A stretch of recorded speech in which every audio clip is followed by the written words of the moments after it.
Over the last decade, China has become a far more assertive Security Council presence, joining with Russia to veto resolutions on Myanmar, Zimbabwe, Venezuela, North Korea, and most frequently, Syria. These vetoes denied UN interventions to safeguard human rights and prevent government abuses. China's actions on the Security Council reflect an evolving relationship between Beijing, Moscow, and a newfound axis of disruptors that also includes Tehran and Pyongyang. These four capitals have found common cause in championing the primacy of national sovereignty, minimizing the importance of human rights standards, and frustrating American interests.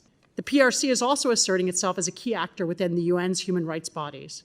They follow a two-pronged strategy to, one, block international criticism of Beijing's own repressive human rights record, and two, promote orthodox interpretations of national sovereignty and non-interference in internal affairs that weaken international norms of transparency and accountability.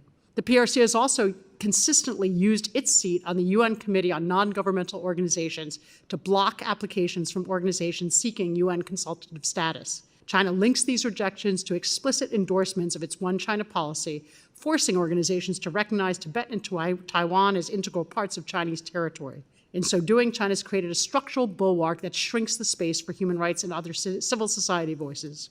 These shifts in Chinese engagement with the UN come at a moment when U.S. participation in the global body has been in flux.